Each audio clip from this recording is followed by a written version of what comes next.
Halo semuanya, pernah kepikiran nggak gimana sih caranya mahasiswa teknik zaman sekarang mengubah teori yang rumit di buku jadi teknologi yang benar-benar bisa kita pakai? Nah, hari ini kita akan bedah tuntas sebuah mata kuliah rekayasa yang super inovatif. Kita bakal ikutin perjalanan mahasiswa dari sekedar konsep sampai jadi prototipe yang berfungsi. Oke, ini dia peta perjalanan kita hari ini. Kita mulai dari melihat bedanya kelas zaman dulu sama sekarang, lalu kita bongkar cetak biru pembelajarannya. Kita akan ikuti dua fase paling penting, yaitu analisis dan pembangunan sampai ke pameran hasil akhir. Dan yang terpenting, kita bakal bahas kenapa model belajar kayak gini tuh krusial banget buat masa depan industri. Oke, pertama-tama mari kita pahami dulu pergeseran mendasar yang lagi terjadi.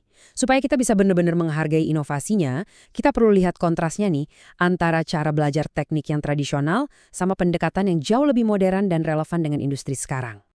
Coba deh lihat perbedaannya. Jauh banget kan? Kita bergeser dari yang tadinya cuma fokus menghafal teori abstrak, sekarang jadi fokus untuk memecahkan masalah di dunia nyata. Udah nggak lagi soal kerja sendirian, tapi tentang kolaborasi dalam tim yang dinamis. Ini adalah transformasi total. Dari belajar yang pasif, cuma dengerin, menjadi penciptaan yang aktif, di mana mahasiswa nggak cuma nyerap info, tapi benar-benar menghasilkan solusi. Jadi, gimana caranya semua teori keren ini diterapin di dunia nyata? Kita bakal bedah sebuah mata kuliah bernama Teknologi Sistem Elektronika Audio Video, atau disingkat TSEAV. Nah, mata kuliah ini tuh contoh sempurna gimana pendidikan modern bisa menjembatani jurang antara teori di kelas dengan tantangan nyata di industri teknologi. Jantung dari mata kuliah ini adalah filosofi yang disebut Outcome-Based Education atau OBE. Artinya gini, semua aktivitas belajar itu dirancang mundur dari tujuan akhirnya. Pertanyaannya bukan apa yang diajarkan, tapi mahasiswa harus bisa melakukan apa setelah lulus dari sini. Jadi setiap tugas, setiap lab, itu dirancang untuk membangun skill yang spesifik dan bisa diukur, bukan cuma biar paham teori doang. Nah, siklus belajarnya ini efektif banget. Dimulai dari pemahaman konsep dasar, misalnya soal integrasi AI di sistem audio-video, terus mahasiswa harus coba sendiri, memverifikasi teori itu di lab pakai software kayak Python. Baru deh, ilmunya itu langsung dipakai buat proyek tim yang tujuannya memecahkan masalah beneran. Ini jadi semacam lingkaran setan yang positif, bikin pemahaman dan aplikasi jadi makin kuat. Biar lebih kebayang, yuk kita ikutin perjalanan sebuah tim fiktif, kita sebut aja kelompok A. Misi mereka selama 1 semester penuh, keren banget, merancang dan membangun sistem manajemen audio video rumah yang pintar, yang digerakkan oleh kecerdasan buatan atau AI. Proyek ini dibagi jadi 2 fase utama. Nah, 8 minggu pertama ini isinya bukan ngoding atau nyolder, sama sekali bukan. Fase ini sebelumnya buat riset, analisis, dan desain. Ini fondasi yang super penting sebelum mereka boleh mulai membangun apapun. Yuk kita lihat lebih dalam. Ini dia roadmap kelompok A. Perhatiin deh, mereka nggak langsung buru-buru bikin kode. Justru, mereka mulai dengan membedah arsitektur sistem yang udah ada, riset soal algoritma rekomendasi konten berbasis AI, dan mempelajari gimana cara perangkat IoT terintegrasi.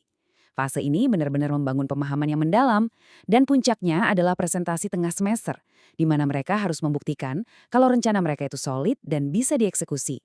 Oke, setelah fondasi analisisnya kuat, paruh kedua semester inilah saatnya beraksi. Ini adalah fase di mana ide-ide yang tadinya cuma ada di atas kertas, mulai diwujudkan jadi prototipe yang nyata dan bisa disentuh. Di sini kita bisa lihat pergeseran yang drastis ke arah implementasi praktis. Mereka milih hardware, misalnya Raspberry Pi sebagai otaknya, terus mereka implementasiin algoritma AI untuk kontrol suara dan gestur, mungkin pakai TensorFlow Lite, dan yang paling penting, mereka terus-menerus menguji setiap komponen pakai perangkat lunak simulasi. Proses validasi ini penting banget buat mastiin prototipe mereka jalan sesuai rencana sebelum demo final. Jadi, hasil akhirnya itu bukan cuma nilai di transkrip loh. Kelompok A ini menghasilkan sebuah portofolio yang siap dipamerkan ke perusahaan, ada prototipe fisik yang berfungsi, ada aplikasi mobile buat ngontrol, ada laporan benchmark yang detail, dan ada dokumentasi teknis yang lengkap. Ini bukti nyata dari kemampuan mereka. Setelah 16 minggu kerja keras, gimana caranya kesuksesan mereka diukur? Wah, lupain dah ujian akhir pilihan ganda yang biasa.